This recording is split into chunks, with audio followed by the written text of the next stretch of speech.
Hola, buenas tardes. Mi nombre es César Espinosa, trabajo para Mastercard. Soy responsable de Open Banking a nivel Latinoamérica y quiero agradecer primero que nada a los organizadores de Argentina FinTech Forum 2021 por haberme invitado a esta plática. El día de hoy vamos a hablar de Open Banking, la transformación de la industria y las oportunidades en Latinoamérica. Ustedes saben que Open Banking es una tendencia mundial y bueno, Latinoamérica no es la excepción. Han estado sucediendo muchos cambios muy interesantes que vamos a estar revisando el día de hoy. En la presentación de hoy, rápidamente vamos a ver dos grandes temas. Primero, el contexto general de qué es Open Banking. Me gustaría pasar sobre algunos conceptos generales que quizá muchos de ustedes ya conozcan. Sin embargo, es importante que todos los conozcamos y entendamos los mismos conceptos. Y después quiero hablar acerca del entorno regulatorio en Latinoamérica, pero también quiero enfocarme en lo que está sucediendo en Brasil porque han hecho un par de cosas muy interesantes, muy agresiva la regulación en Brasil, que me gustaría comentarles porque es un ejemplo a seguir y yo diría una muy buena práctica que tenemos que entender, ¿no? Entonces, de nuevo, gracias y muy buenas tardes a todos. Entonces, comenzamos con Open Banking y el contexto de Open Banking, ¿no? Hay 6 grandes tendencias a nivel mundial que están haciendo que los mercados evolucionen sus ecosistemas de medios de pago, ¿no? La primera gran tendencia es la nueva tecnología que existe de teléfonos celulares. Todo el mundo trae un teléfono celular en la mano que les permite acceder pues, a aplicaciones, a programas, al internet, a información. Entonces esto se junta y va de la mano con los cambios de comportamiento de los clientes, los cuales tienen pues una nueva expectativa de cómo recibir servicios. Si la gente puede ver películas en Netflix, en su teléfono celular, imagínense qué expectativas tienen entonces de recibir servicios innovadores de la industria financiera, ¿no? Eh, las tendencias, las expectativas del cliente ya están ahí. Después, del otro lado de la gama, donde siempre tenemos al consumidor y por otro lado al comercio, el comercio también tiene unas expectativas que están siempre evolucionando. Mejor administración de su dinero o de los cobros que están recibiendo. Tiene también unas expectativas de mejorar los costos de procesamiento. En fin, eh, es innegable también la existencia de nuevos jugadores y nuevos modelos de negocio y ustedes como comunidad fintech bien lo saben, ustedes son precisamente este corazón que late muy fuerte y trae nuevos modelos de negocio a las industrias, ¿no? Gracias a ustedes se da esta innovación y también aquí están pues obviamente los grandotes también, el Google y el Amazon y el Facebook. Bueno, en Brasil está el WhatsApp Payment como un ejemplo de este modelo innovador. Después tenemos el tema regulatorio y de cumplimiento, que cada vez se vuelven mucho más robustos estos temas de cumplimiento desde el punto de vista de conocimiento del cliente, prevención del lavado de dinero, y también el tema de regulación alrededor de Open Banking, ¿no? El tema de Open Banking es un tema pues claramente regulatorio en nuestra región, entonces es una tendencia que ayuda a que se den estos cambios. Y por último, el tema de la globalización no se puede negar. Eh, todo lo que pasa en cualquier parte del mundo, pues se puede entender muy fácilmente, se pueden capturar estas lecciones aprendidas de manera mucho más rápida y también se dan cambios en estos ecosistemas globales que hacen que se detonen estos cambios de manera mucho más fácil, ¿no? Por ejemplo, el SWIFT, que es esta red mundial de pagos, está cambiando su infraestructura a un nuevo estándar de comunicación y entonces hace que todo el mundo repiense cómo están sus sistemas, los bancos, hace que repiense cómo están sus sistemas, ¿no? Y los innova. Entonces, toda esta combinación de estos factores hace que se den estas modernizaciones de estos pagos. Y nosotros como Mastercard, entonces estamos enfrentando estos cambios con una estrategia que le llamamos la estrategia de multirrieles. Es la estrategia en la cual ya no vamos a estar solamente participando en el mundo de tarjetas, sino vamos a estar participando en el mundo de cuenta a cuenta, en inglés account to account. También estamos entrando en el mundo de blockchain, el mundo de tarjetas siempre, claro, nosotros vivimos y comemos de las tarjetas y en el mundo de los datos, ¿no? Entonces, ese es este mundo de los datos donde insertamos el tema de Open Banking, ¿no? Data. Entonces, la manera muy fácil de entender esto que estamos haciendo nosotros en esta nueva estrategia de multirrieles de Mastercard es verlo como el A, B, C y D. A de account to account, B de blockchain, C de tarjetas y D de data. El ABC, que es el nuevo Mastercard, el Mastercard del futuro, ¿no? Entonces lo estamos construyendo ya. Entonces, en este gran marco que le estoy comentando de estas fuerzas, también el regulador juega un papel importantísimo en estas transformaciones, ¿no? Y lo que hemos visto en la región es que el regulador está trabajando para atacar estos 4 grandes pilares. El primer pilar es el tema de la inclusión, es la gran deuda que tenemos en nuestros países, la inclusión financiera, ¿no? El 33% en promedio son los únicos que tienen accesos a servicios financieros formales. Después, el tema de la innovación y la competencia. Es importantísimo aquí fomentar la innovación y fomentar la competencia para generar este ciclo virtuoso que al tener innovación se genera la competencia, al tener competencia se genera la innovación y esto da como resultado, obviamente, tener la eficiencia en el mercado. Eficiencia en la forma de mejores productos, mejores soluciones, mejores precios para el consumidor final, ¿no? Entonces, el regulador está trabajando en esto y una forma de trabajar en esto claramente son las regulaciones de Open Banking que están emergiendo en nuestros países, ¿sí?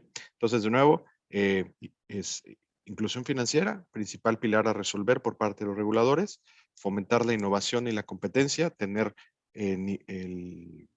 condiciones en el ecosistema para que toda la competencia sea leal, para que la competencia sea pareja, desde el jugador, la fintech más chiquita hasta el banco más grande puedan competir en igualdad de condiciones y que se genere eficiencia en los mercados. Entonces, ahora sí, entramos de lleno al mundo de Open Banking, ¿no? Que pues muchos le llaman Open Banking, Open Finance, Open Data, Open Society. Nosotros, como lo vemos, es un cambio de paradigma, perdón, un cambio de paradigma que existe entre el relacionamiento del banco con sus clientes, ¿no? En esta diapositiva lo que vemos en la parte de arriba es cómo antes del mundo de Open Banking, el cliente se relaciona de manera directa con el banco pues, a través de los canales del banco, mediante el aplicativo bancario, mediante la página web o las mismas sucursales, las branches del banco, ¿no? Cuando existe el concepto de Open Banking, que básicamente está fundamentado en el concepto de que el usuario o el cliente final es propietario de sus datos, ¿no? Ese es el concepto fundamental. Y el cambio de paradigma es que el cliente final es propietario de los datos, ¿no? Se da una consecuencia que es que si el cliente quiere compartir sus datos con un tercero, lo puede hacer. Entonces, el cliente lo va a compartir con un tercero siempre y cuando tenga un intercambio de valor. Es decir, le estén dando un producto innovador, le estén dando una oferta nueva, un mejor producto, una condición comercial mejor, ¿no? Entonces, tiene que haber este intercambio de valor para que se dé una autorización para que yo o el usuario final comparta sus datos. Entonces, ese concepto es importantísimo, que se llama el consentimiento de datos. Sin el consentimiento de datos, no existe Open Banking, ¿sí?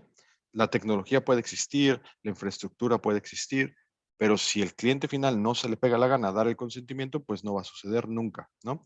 Entonces es fundamental que tengamos eso en mente como industria, que a final de cuentas puede ser hablar de tecnología, podemos hablar de APIs, de estándares de API, podemos hablar de bits and bytes, pero si nos olvidamos de que al final de cuentas esta es una persona que va a tomar una decisión porque le vamos a cambiar la vida, porque le vamos a ofrecer un producto final, y nos olvidamos de eso, pues nunca va a haber un consentimiento. Entonces, siempre me gusta regresar a lo básico, que es decir, tiene que haber un valor que se le va a generar al cliente, ¿no? Entonces, este consentimiento se lo puede dar este consumidor a una compañía, a una empresa, a una entidad que se llama el Third Party Provider. Típicamente, la comunidad fintech, ¿no? Estos proveedores de servicios que son los que se encargan de innovar, ¿no? Que son los que están trayendo estas ofertas innovadoras.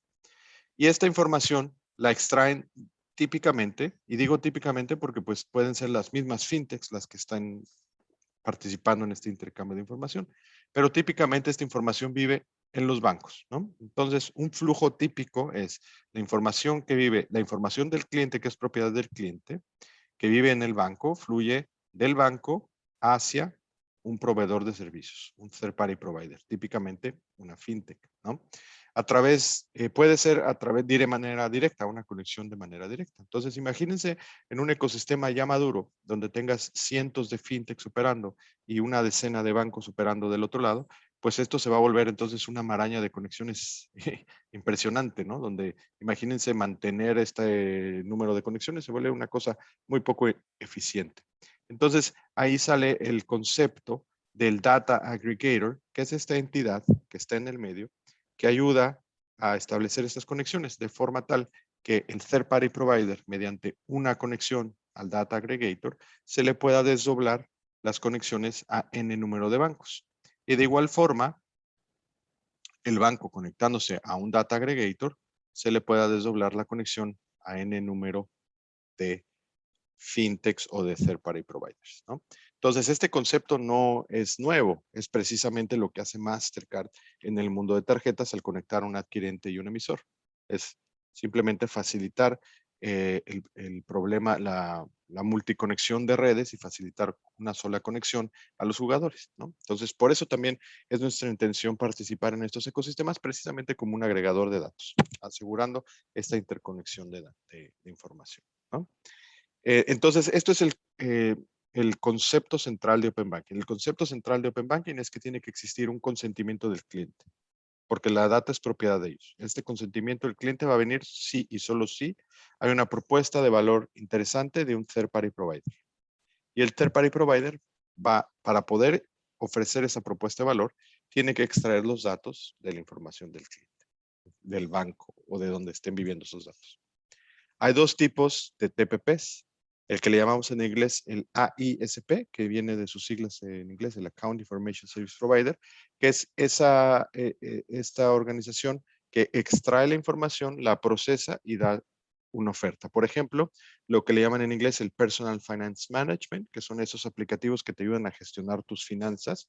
Es decir, si tú tienes 5 o 6 bancos, en vez de que te estés metiendo a cada uno de los bancos para consultar tus saldos o tus transacciones, en una sola aplicación, tú puedes ver toda esa información al mismo tiempo. Entonces te ayuda a generar presupuestos, administrar tus finanzas.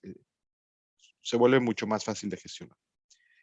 El otro rol es el que se llama el Payment Initiation Service Provider, o por sus siglas en inglés, el PISP, o el iniciador de pagos, ¿no? Estas son entidades las cuales pueden iniciar pagos a nombre del usuario final, metiendo o inyectando estas transacciones a los sistemas de pagos. Típicamente transacciones de pagos de tiempo real, ¿no? Como en Brasil Pix, en México el SPEI, ¿no? En todas la región, en todos nuestros países hay transacciones de pagos en tiempo real. Entonces, este modelo de iniciación de pagos es uno que estamos estudiando muy de cerca porque pues claramente es un modelo en el cual puede haber disrupción para lo que le llamamos nosotros el ecosistema de cuatro partes, el cual está formado por el adquirente, el emisor, el comercio y el tarjetaviente, ¿no? Porque al haber una iniciación de pagos disparada por el Payment Initiation Service Provider, pues no necesariamente va a pasar por el modelo tradicional de pagos, lo cual tiene implicaciones favorables para ciertos modelos de negocio, ¿no? Entonces, por eso lo estamos estudiando muy bien. Pero anyway, hay dos tipos de Open Banking, si lo quieren ver así, el Account Information Service Provider y el iniciador de pagos. Ahora, el Open Banking, como les mencionaba, sucede o está sucediendo en todas partes del mundo y hay dos grandes sabores. Los sabores que son regulados y los sabores que son no regulados o impulsados por la industria. Entonces, en Latinoamérica, en realidad, lo que estamos viendo es que todo está siendo regulado, ¿no? México y Brasil hay esfuerzos regulatorios muy importantes. En Colombia y en Chile ya hay dos borradores de regulación también que todavía no se publican, pero que están siendo ya estudiados y están en los congresos de respectivos países. En Europa, obviamente, que es donde nació todo este tema del Open Banking, es un tema regulado. Y el tema de que Open Banking sea regulado, pues trae muchos beneficios. Principalmente es que todos los bancos están mandatados a exponer los datos al mismo tiempo. Entonces, eh, el banco más grande y el banco más chico tienen que exponer los datos al mismo tiempo, bajo los mismos estándares, de forma tal que entonces todos los jugadores de la industria se puedan beneficiar de esta información, ¿no? Esto favorece a que los jugadores entrantes, la comunidad fintech y los mismos bancos puedan generar propuestas de valores muy interesantes. Aquí el único problema que hay que ser muy cuidadosos es que la regulación no vaya a ir un paso más allá y trate de de regular los modelos de negocio. Los modelos de negocio claramente tienen que ser tales de que se generen los incentivos para que sea un negocio para todos. En los modelos de industria es al revés, ¿no? Primero se descubrió que hay incentivos económicos y que hay modelos de negocio a perseguir, por lo tanto la industria se organizó para capturar esos beneficios económicos y por lo tanto, pues hay un incentivo económico muy claro por participar. Sin embargo, no todos los bancos participan si quieren y entonces pues ahí dices, bueno, si los bancos grandes no participan, pues qué tanto valor puede haber, en fin, ¿no? Entonces, el que primero se mueve es el que tiene mayor beneficio, ¿sí? Entonces, aquí se vuelve un tema muy interesante de cómo comparan los dos ecosistemas, ¿no? En el regulatorio, lo que hay que cuidar es que realmente exista un modelo de negocio, porque como está regulado por la industria y todo el mundo lo tiene que tener, pero no se están enfocando en la creación de valor agregado, ¿no? Entonces, la industria va a estar lista, pero pues si no hay valor agregado, ¿de qué sirve tener infraestructura? Del otro lado, si bien no está regulado, pero está sucediendo es porque la industria descubrió primero esos modelos de negocio. Entonces es interesante ver cómo las dos formas son así. Entonces, de nuevo, aquí en Latinoamérica todo está siendo regulado, ¿no? Donde los casos más avanzados son México y Brasil, y Chile y Colombia siguiendo muy de cerca con la regulación. Ahora, Open Banking es la entrada, ¿no? Ahorita estamos hablando de Open Banking, que es extraer información de cuentas, quizá tener iniciación de pagos. Eh, Ahora, nadie dice que esto no va a ir evolucionando en el tiempo y se va a meter a otros servicios financieros como pensiones, hipotecas, inversiones, seguros. Y en una de esas, esto se expande hasta otras industrias que no tienen que ver con el sistema financiero. Por ejemplo, eh, la electricidad, la telefonía, impuestos. Aquí sí que la creatividad es el límite, ¿no? Los mismos buros de crédito, en fin, de forma tal que se vuelva algo que es el mundo de Open Data, Open Society, ¿no?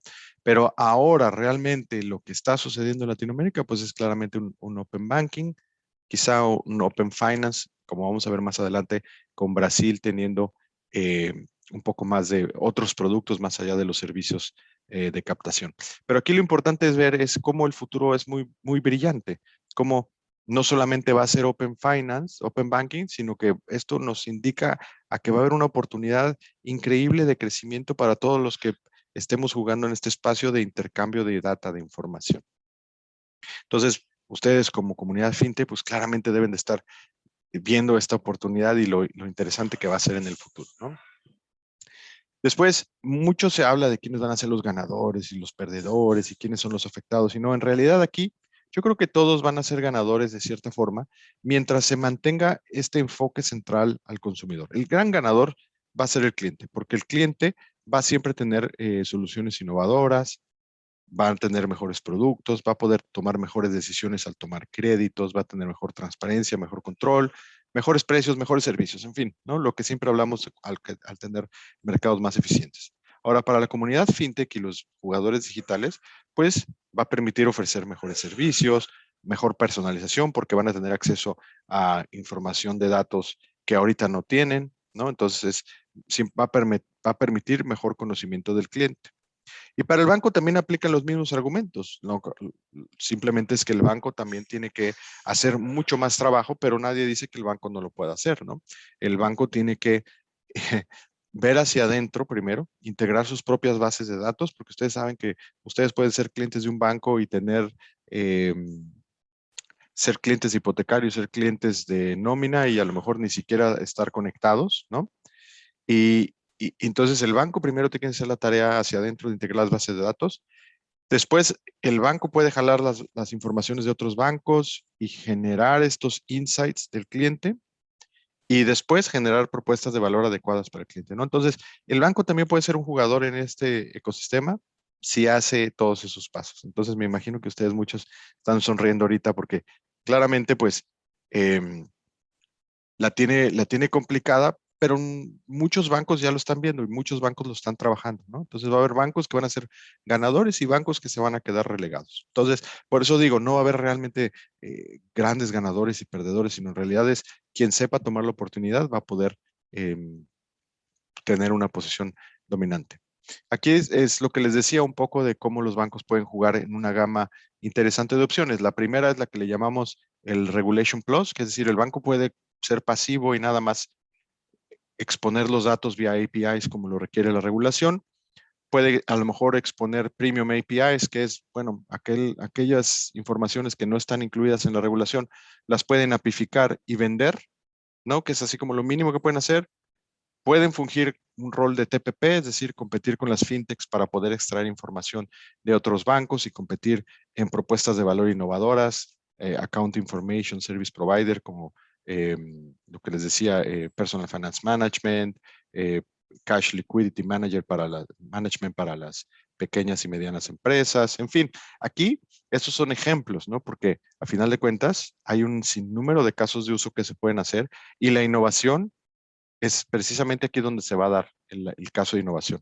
En los casos de uso que permitan que el cliente eh, les dé el consentimiento para compartir información, ¿no? Y por último, pues el banco también puede ser súper agresivo para que junto con la comunidad fintech compartan y generen digamos, ecosistema, un marketplace en donde los mejores productos de cada uno se comercialicen en los canales de todos, ¿no?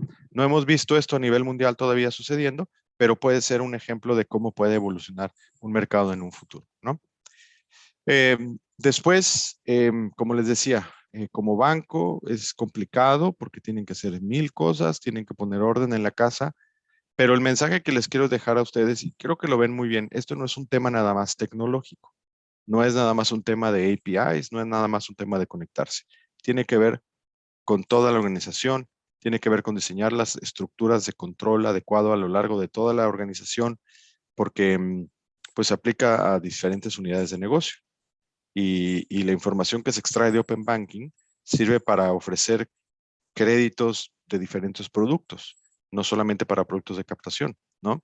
Entonces es un tema interesante ver cómo para los bancos requiere mucho más esfuerzo que para la comunidad fintech. La comunidad fintech, digamos, es nativa en este tema de poder analizar datos y generar productos adecuados derivados de los insights o entendimientos que se tienen de estos datos, ¿no? Entonces es interesante ver cómo va a ir evolucionando el mercado. Súper emocionado de ver qué cosas pasan, ¿no? Bueno, y ahora un poco qué es lo que estamos haciendo como Mastercard o cómo lo vemos nosotros. Bueno, nosotros adquirimos una compañía que se llama Finicity en Estados Unidos, que era uno de los principales proveedores de conectividad, y estamos expandiéndonos a Latinoamérica. El principal mercado va a ser Brasil, por razones obvias que ahorita vamos a ver. Pero bueno, a final de cuentas, vamos a tener un enfoque local, estamos contratando gente local, obviamente con todo el expertise global, porque no solamente es Estados Unidos, sino también la experiencia de implementación de Open Banking que tenemos en Europa.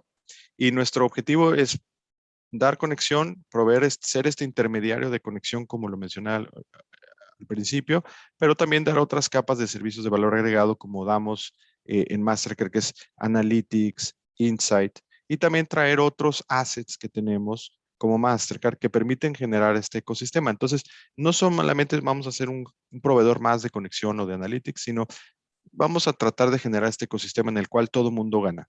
Nuestro ecosistema siempre tratamos de generar estos ecosistemas neutrales que no solamente benefician a un grupo en el ecosistema, sino que tienden a beneficiar a todos los jugadores, a la comunidad fintech, a los bancos, a todo el mundo, en realidad, porque en realidad, mientras más crece el ecosistema, pues mejor para todos, ¿no? Estos son un ejemplo muy rápido, no vamos a hablar de ellos, pero como les decía, tenemos connectivity, tenemos gestión de datos, soluciones para hacer score, para eficientar el tema de las toma de decisiones de crédito, iniciación de pagos, consultoría, white label para personal finance management, en fin, ¿no? Una serie de soluciones que ya están operativas en Europa y en Estados Unidos, que estamos empezando a comercializar ya en Latinoamérica. Entonces, eso es como el gran contexto de Open Banking, ¿no? Cómo lo vemos nosotros, cómo vemos la oportunidad, quiénes van a ser los grandes jugadores, qué es lo que estamos haciendo como Mastercard. Ahora, dentro del punto de vista regulatorio, que es la otra gran derivada, la otra gran evolución del mercado, porque pues obviamente, ¿qué es lo que va a pasar en Argentina, no? ¿Cómo va a evolucionar esto en Argentina? Pues tenemos que aprender de lo que está pasando en otras regiones, en otros mercados. Y creo que es bien interesante ver el caso de Brasil, además de que son sus vecinos, pues claramente la supieron hacer muy bien. Y claramente hay que aprender de cómo lo hicieron, ¿no? Entonces, miren, aquí, como les decía, la agenda regulatoria pues apunta a estos cuatro grandes pilares de inclusión, innovación, competencia y eficiencia. Y vemos que los dos países más grandes de Latinoamérica, Brasil y México, comenzaron al mismo tiempo los temas de Open Banking, en México con lo que se llama la ley FinTech y en Brasil con la Ley General de Protección de Datos, ambos en el 2018. Ambos fueron digamos, la base fundamental en donde se da al cliente la propiedad de sus datos y donde se le permite a los clientes con un consentimiento correcto compartir esa data con un tercero, ¿no? En el caso de México, los fintechs y en el mismo caso en Brasil con entidades tipificadas para tal caso.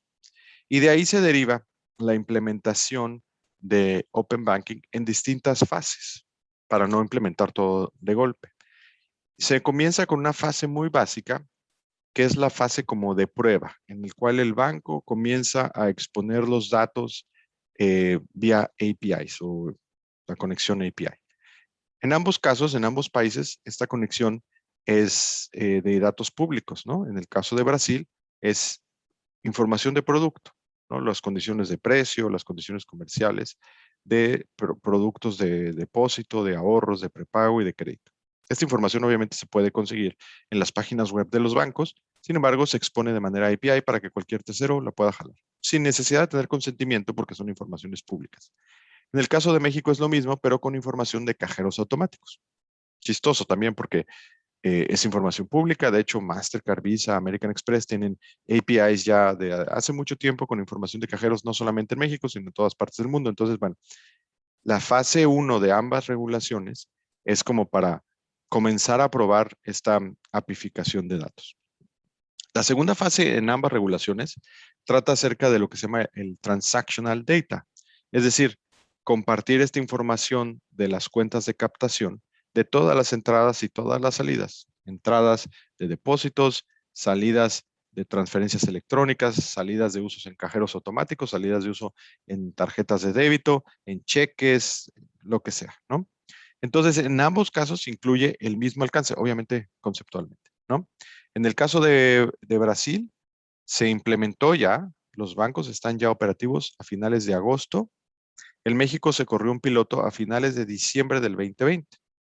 En este piloto, pues obviamente se hicieron todas las pruebas, se conectaron algunos bancos para ver cómo funcionaba el estándar, etcétera, etcétera. En el caso de México, de este piloto se iban a derivar algunos ajustes al estándar y se iba a publicar la regulación, la cual pues estamos ya a finales de noviembre, a principios de noviembre, y todavía no se publica, ¿no? Ha pasado ya casi un año acá y pues todavía no sabemos para cuándo, ¿no? Se va a publicar. Y iniciación de pagos, pues no está contemplado todavía en la regulación. En el caso de Brasil, fíjense, de agosto a octubre, pasaron que 3 meses, septiembre, octubre, casi 3 meses. La fase 3 incluye ya iniciación de pagos y hace ya 15 días los bancos ya están cumpliendo con este tema de recibir órdenes de iniciación de pagos. Y lo más chistoso es que para diciembre incluyen entonces también otros productos, no solamente los productos de captación, sino incluyen transacciones de compra de divisas, inversiones, seguros y pensiones. Entonces uno dice, wow, ¿qué está pasando aquí, no? Porque típicamente cuando hay estos cambios regulatorios, se da mucho tiempo. Entonces, en el caso de México, por ejemplo, sería normal ver que pues se tarda un año en publicarse un estándar y en adaptarse, porque obviamente los bancos tienen que hacer inversiones millonarias para esto, ¿no? No estamos hablando no es un chiste, esto es un tema dificilísimo. Y luego estamos hablando pues de otro año después para la siguiente fase. ¿Y por qué en Brasil vemos que todo esto está sucediendo en un año, en un periodo muy corto, ¿no? Entonces ahí es donde lo que les quiero comentar es qué están haciendo los brasileños para que esto suceda. Bueno, entonces, esto es el detalle, ¿no? De lo que les estaba comentando en Brasil. De agosto a octubre, así de rápido, en un par de meses, pues se le agregó iniciación de pagos. y después se espera que para diciembre se agreguen los siguientes productos. Entonces, lo que está sucediendo realmente en Brasil es que, además de tener muy claro quiénes son los que están participando, los que están obligados a participar las empresas, los bancos, perdón, que son los famosos llamados S1 y S2, que son, digamos, los bancos más grandes, de manera obligada. De manera voluntaria, el resto de los bancos. Hay un tema de reciprocidad. ¿Qué quiere decir entonces? Que si uno de estos, chiquito, quiere participar para extraer datos de estos bancos, bueno, también tiene que ofrecerlos, ¿no? Entonces existe este tema de reciprocidad, como dice. En el tema de iniciación de pagos, las instituciones que reciben, que tienen los depósitos, es decir, todos los bancos, más todas esas instituciones donde hay saldos, participan, y los Payment Initiation Institutions. Los Payment Initiation Institutions son, por ejemplo, los adquirentes, por ejemplo, el Facebook para este producto de el WhatsApp Pay se volvió un iniciador de pagos, en fin, ¿no? Em, Son los que obviamente pues están capacitados a meterle pagos al sistema. Entonces, lo interesante de estas entidades que están, digamos, claramente habilitadas para participar es que se organizaron en estos comités de trabajo, obviamente presididos por el Banco Central, de forma tal que, si bien es un modelo regulado, se hizo una autorregulación, si quieren llamarlo así, de forma tal que en un grupo de trabajo técnico de este Consejo Deliberativo, que tiene dos componentes, el secretariado, digamos que es la parte donde se ve todo el tema de la estrategia, la ejecución de los grupos de trabajo, las estructuras de control, y un grupo técnico, que es donde se ve todos los temas de los APIs, las zonas de desarrollo de los desarrolladores, en fin, y un consejo deliberativo, que es donde se toman las decisiones, siempre supervisado por el Banco Central. Entonces, la gran diferencia entre el modelo de México y el modelo de Brasil es que en el modelo de Brasil, el regulador no se mete a establecer ningún estándar ni modelo operativo. El regulador le dice, mira, para tal fecha me lo traen. Y entonces la industria automáticamente se organiza en estos grupos de trabajo que interesantemente están formados por toda la industria, desde la Federación de Bancos, la Federación de Bancos Internacionales, la misma Federación, la Asociación de Tarjetas, la Asociación FinTech, por ejemplo, ¿no? O sea, todos los jugadores participan en esta mesa de trabajo y entonces cada uno de ellos aporta y se ponen de acuerdo de manera mucho más rápida. Entonces, quiere decir que se minimizan estos impactos que puede haber en el banco, se minimizan estas cosas de imposición de estándares para luego tener que hacer un assessment dentro del banco o hacer un assessment dentro de la fintech para ver cómo vienen estos cambios y cómo impactan estos cambios. Entonces, se vuelve un tema colaborativo. Y estos son temas de mucha inversión de recursos porque pues están todos estos colaboradores metiendo 3, 4 personas casi de tiempo completo en estas discusiones definiendo estos estándares. Entonces yo me atrevería a decir que esa es la primera gran diferencia y esa es la gran cosa que hay que aprenderle del modelo brasileño. Además de eso, es el tema de que no solamente en estas mesas de trabajo se discute acerca de los estándares APIs, no son discusiones técnicas nada más. Aquí se habla, sí, claramente de los temas técnicos, del alcance de los datos, de las especificaciones de los APIs, de los protocolos de seguridad, de cómo se va a cobrar, etcétera, etcétera, pero también se habla del tema de política pública, si es que hay que cambiar o no la regulación de acuerdo a lo que se está viendo. Se habla también acerca de lo más importante de todo. Recuerden que lo que he venido diciendo es la experiencia del cliente. ¿Cómo va a ser la experiencia del cliente? ¿Cuántos clics tiene que haber? ¿Cómo va a ser el consentimiento? ¿Quién va a guardar el consentimiento? Si el cliente puede o no quitar el consentimiento a la fintech, en fin, ¿no? El tema de comunicación y cómo se va a educar a la industria, a los clientes acerca de estos estándares, cuál va a ser la estrategia de comunicación. Y por último, pues sí, cuál es la experiencia de los desarrolladores, cómo va a ser el portal de desarrolladores, cómo va a estar la documentación, cómo va a estar el sandbox, en fin, ¿no? Y la otra cosa también a considerar que están haciendo los brasileños muy bien es que están vinculando este tema de Open Banking con el tema de Pix, que ustedes saben que Pix es la plataforma esta operada por el Banco Central de pagos P2P, extremadamente exitosa, ¿no? Entonces, bueno, hasta aquí tengo mi presentación de hoy. La verdad es que los grandes comentarios que les quiero decir básicamente son esos, ¿no?